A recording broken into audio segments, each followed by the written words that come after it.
where it's an image, we will edit the image by using the different features of Photoshop.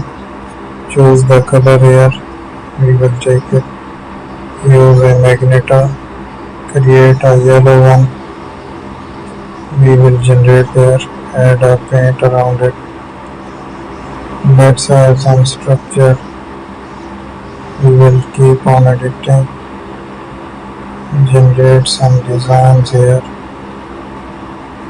explore the different options. So add a paint there. So we will use another design. So let's create that structure